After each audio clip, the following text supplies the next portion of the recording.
Well, we have an update on the Deebo Samuel front. I think it's relatively significant. It's another good sign for the 49ers and Deebo Samuel in a long string of good signs. And here it is, courtesy Deebo Samuel's trainer on social media. Got to make this big, play the audio.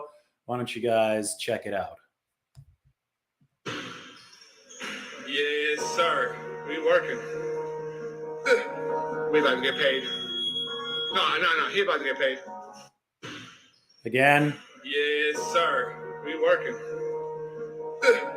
We about to get paid. He's about to say right now, he about to get paid. No. He about to get paid. He about to get paid, according to Deebo Samuel's trainer himself on social media. So in a vacuum, you could say just something posted on social media. But I think this is one of many good signs that we've seen from the 49ers perspective and from Deebo Samuel's perspective over the past 2 months. Good sign number one was that Deebo Samuel actually showed up at the 49ers veteran minicamp. And if you're a skeptic, you would say, well, he had to show up or he'd get fined, which is true. But not only did Deebo Samuel show up at the 49ers veteran minicamp in June, he also played catch with Carter Shanahan, and that's Kyle Shanahan's son.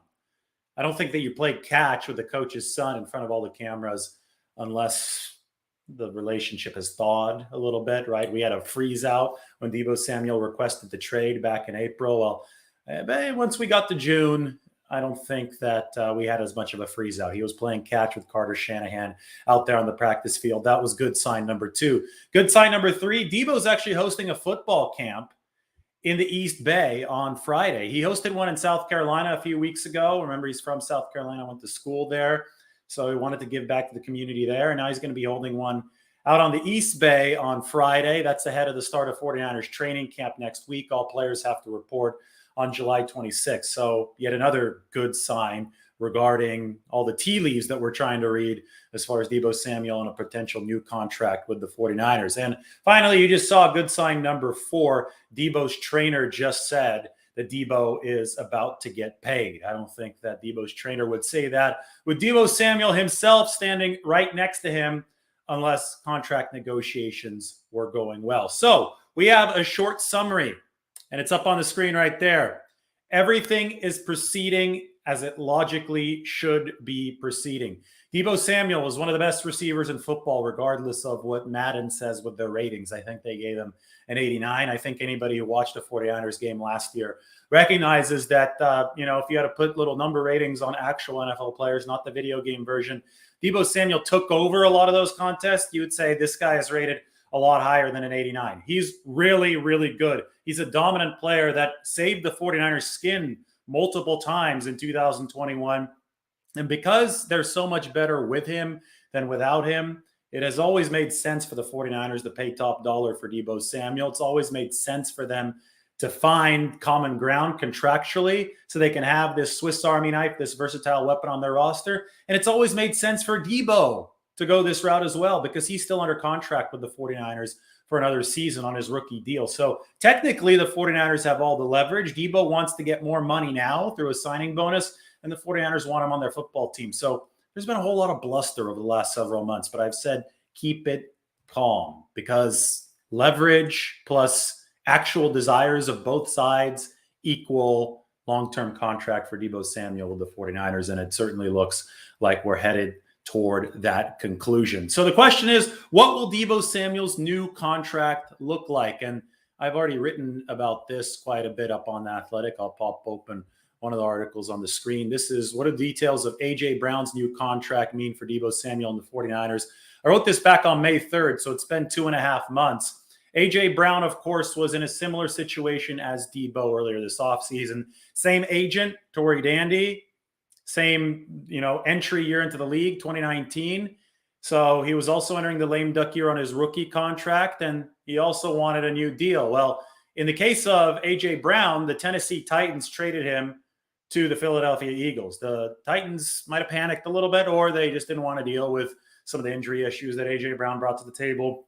It's been reported that he's had some knee issues, and the Tennessee Titans decided to ship him off to Philadelphia. The Eagles were more than willing to pay him. The Eagles paid AJ $100 million over 4 years, or they're planning to pay him $100 million over 4 years. Not all of that is guaranteed. Coincidentally, that's how much money Deebo Samuel is rumored to be asking for. One of Deebo's friends, way back, I think Ricardo Young is his name, way back in early April, put up on Instagram 100 million or 25 million per year, and we're not talking. So the 25 million number has been floated around as some sort of parameter for Deebo Samuel. That's exactly what A.J. Brown got after a trade, and there's obviously some symmetry here between A.J. Brown and Deebo, given the same draft year and the same agent, Tory Dandy.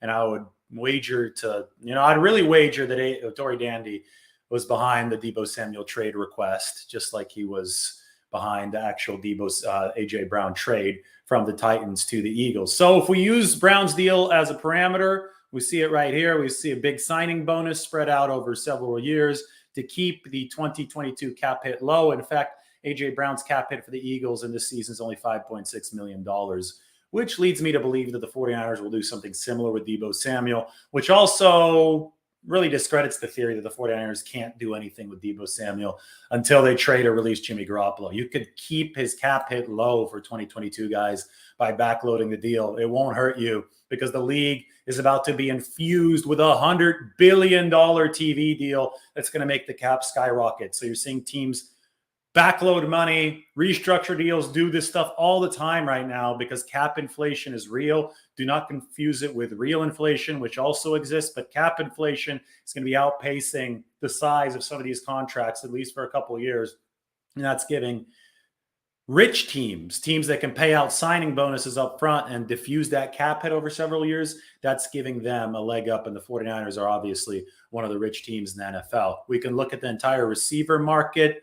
This is back in May, so a couple things might be updated since then, but I divided this up by fully guaranteed money and average per year. Tyreek Hill at the top of the fully guaranteed list at 52.5, 30 million per year. See A.J. Brown down at 40 million fully guaranteed, 25 per year.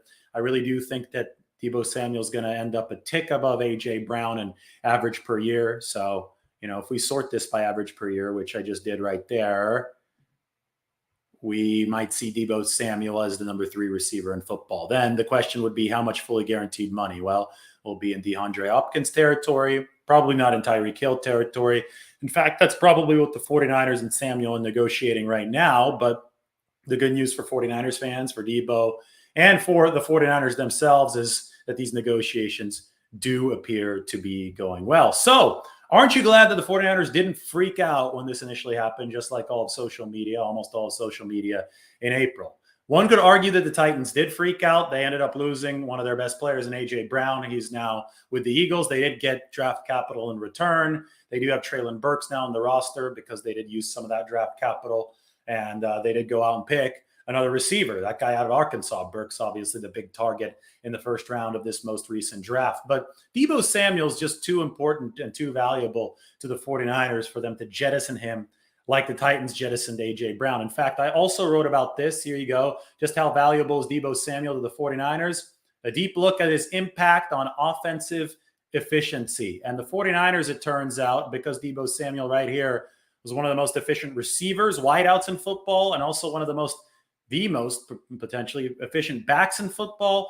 They were over 4x as efficient when Deebo Samuel was off the field versus when he was off of it last year. So insane importance to the 49ers offense. He is vital, and they have to pay to keep him. Otherwise, you're taking steps backwards. That's where the whole that we won't trade him unless we get a king's ransom in return comes in. So that's where we're headed to now. Those of you just walking in, you might have missed this. I'll play it again. It's Deebo Samuel's trainer saying that he's about to be paid. We about to get paid. No, he's about to get paid. He about to get paid, not we. But the trainer can get paid too if Deebo Samuel gets paid. Just like the agent gets paid if the player gets paid. So that's the latest. Good signs all around for Deebo Samuel and the 49ers. The contractual situation appears to be headed in the right direction. Go through the good signs again. One was Deebo Samuel actually showing up at veteran minicamp. 2, he was playing catch with the coach's son at practice during that minicamp. That doesn't happen unless things are going well. 3, Deebo's holding a football camp, a youth football camp this Friday in the East Bay. That doesn't happen unless he's planning to do something in the Bay Area. And good sign 4 is the video that you just watched. All right, I'll answer a couple questions regarding Deebo Samuel or whatever else we might need. I'll keep you updated on this situation, of course. So if you want to subscribe to The Athletic, go ahead and check out the comments section. I'm going to pin up one of those Deebo Samuel articles up there. You can get on board, I think, still for $1 a month. And of course, like this video and subscribe to the channel, because the 49ers info and the 49ers news and all the 49ers analysis is going to start rolling in hot here over the next few days. In fact, we're exactly a week away from report day to training camp. So the blazer has come on for most of these videos. It's getting serious, that offseason dead period. I mean, still in effect, but it's livening up. It's coming to life. It's popping up because we're about to hit showtime on July 26th. All right. Any questions are welcome right now. Here's a good one. How good of a connection do you think Deebo and Trey will have this season? How long do you think it will take for them to click? I thought they had a decent connection last year from the very get-go, right? Trey did find Deebo on that broken play against Seattle in, I want to say that was week 4. Yeah, it was week 4. So can't really count that as good chemistry. Deebo was just wide open down the sideline. Trey found him. But there were a couple of completions in that game against Arizona. Then obviously we saw the chemistry in week 17 against Houston when he found him on that deep pass that ended up being a touchdown. So I like the chemistry between Trey Lance and Deebo Samuel already, and we'll see how it develops on the field once the season actually gets underway. No, this does not mean, the Jimmy Garoppolo move can happen at any time, but it's not going to be related to the Deebo Samuel move. Again, it won't take any extra money for the 49ers in 2022 cap space to sign Deebo Samuel if they really want it to be that way. And I think they do want to backload it. They already have $5 million in space. So even if it's $1 million or $2 million more expensive, there's enough money to get both Samuel and Bosa done. Now, might the Garoppolo move happen at around the same time? Yes, because Garoppolo is now reportedly throwing and teams might be interested in trading for him. And I've talked about Garoppolo in several videos and the potential deadline, the soft deadline that the 49ers face on August 30th. So that's looming. A Garoppolo trade is looming, obviously. Movement on that front can happen at any time. Probably more likely to happen once camp actually starts. So it might coincide or roughly be around the same time as something happens with Deebo Samuel, but I wouldn't necessarily say that the two are related. I'm looking through here for a little bit more questions. Guys arguing as usual.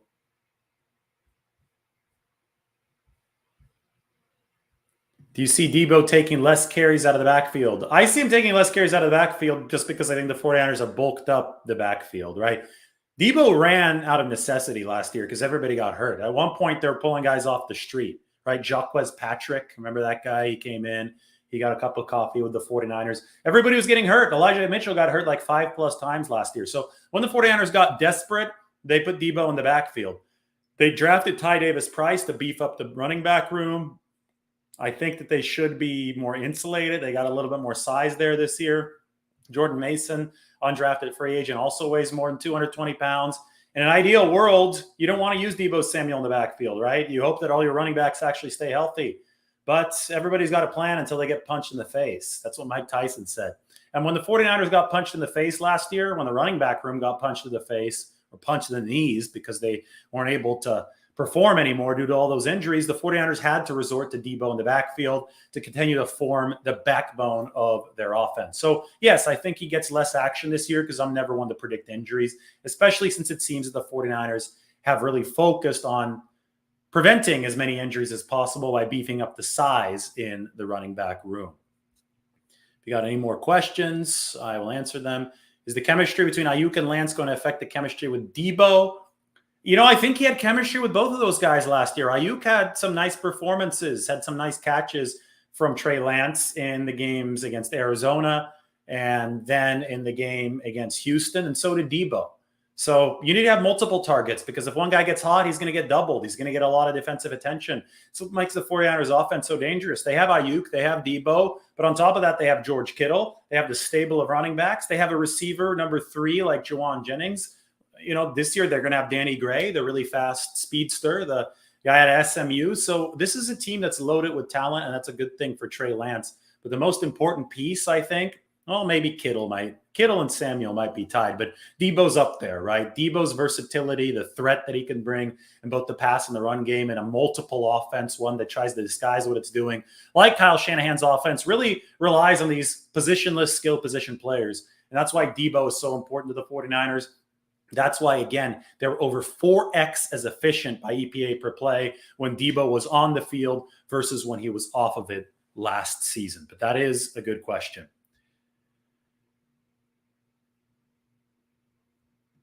Is there any positive news and updates on McGlinchey's progress? So last that we talked to Mike McGlinchey, he was feeling really good. He was feeling really strong. He was on schedule to be ready for training camp.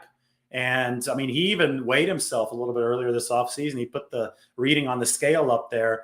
And I think he was even a little bit bigger than he was back the last time that we saw him in early 2021. So McGlinchey apparently making good progress. But all of this stuff, you know, talk is cheap. I believe him, but I need to see everybody out on that practice field. There's so many unanswered questions about this 49ers team entering training camp, which makes this so fun. And we start in a week. Players report on July 26th. First practice is on July 27th. I'm going to get video. I'm going to get pictures of all these guys. So sub to the channel right now. And I have a ton of content being pumped out from 49ers training camp. You can check it out. We're going to write about it on The Athletic. This is the most exciting training camp since I've covered the team. And I started covering the team when Shanahan came aboard in 2017. Even last year was fake drama. Last year, everybody's like, oh, Jimmy Garoppolo and Trey Lance, some kind of competition. It wasn't a competition. I told you guys this was a situation where Lance was learning under Garoppolo. Garoppolo's going to get all the first team reps. Got like 98% of the first team reps. Lance got in there for a few package plays. Well, this season, we actually have unanswered questions about the trade status of Jimmy Garoppolo. Right now, still the contractual status of Deebo Samuel, although we have plenty of hints. And we're going to see the 49ers break in Trey Lance with the first team as QB1. Now that's exciting. Plus we get all this other stuff like how's Mike McGlinchey going to look? What's Aaron Banks going to look like at left guard? What about that right guard spot? How will the 49ers deal with Alex Mack's retirement? Who's going to bookend Nick Bosa along that defensive line? Who's starting opposite Jimmy Ward at safety? All these new special teamers who have joined the team. How are they going to look? Danny Gray, he's fast. How's he going to look with pads on? I mean, I just listed 10 questions off the top of my head. I'm sure there are more of them, but that gives you an idea of how exciting training camp will be. Do you think the 49ers should sign JC Tretter? He's still available. He's got sketchy knees, although he's played all the games here over the past 5 years. He doesn't practice all too much. Last year, he missed a lot of practice. I think the 49ers are waiting it out right now. They want to see what Jake Brendel looks like in training camp. New center, Jake Brendel. He's a veteran, though. And Daniel Brunskill. They want to see how that center position starts to kind of shake itself out, especially once pads come on. And if they have to hit the panic button 2 or 3 weeks in the camp, maybe then you see them sign JC Tretter. But I think they really want to go in-house for now because they want, first of all, Jake Brendel was the backup center last year. Trey Lance is the backup quarterback. What does that mean? That means that Brendel snapped to Lance throughout the entirety of the season. Those two already have familiarity. They already have some chemistry. The 49ers want to go with the continuity here unless it absolutely doesn't work. And if Brendel's a disaster, and so far they love his athleticism, they love the chemistry that he has with Trey Lance. They don't think he'll be. They think he's really smart. But if he is a disaster, maybe JC Tretter is a fallback plan. Yep, there you go. Too good not to like and subscribe. Why don't you guys go ahead and do that? How's Trey Sermon coming along after a rough start last season? Well, it definitely was a rough start. His very first carry, he landed on top of his head and suffered a concussion against the Philadelphia Eagles. That was just really bad. It kind of set bad energy on Trey Sermon's first year. I can't tell you how Trey Sermon's coming along because, again, right now we're in the dead period. The 49ers aren't practicing. So I'd be lying if I said something about Trey Sermon at this moment, just like people who are trying to say stuff about Trey Lance aren't exactly being truthful right now because the 49ers literally aren't practicing. But once training camp gets underway, I'm really curious to see what the 49ers offense starts shaking out to look like, because I think with Lance at QB, you're going to see a little bit more inside zone, especially with Anthony Lynn as the running backs coach. Remember Mike McDaniel, who schemed the 49ers run game, outside zone mastermind?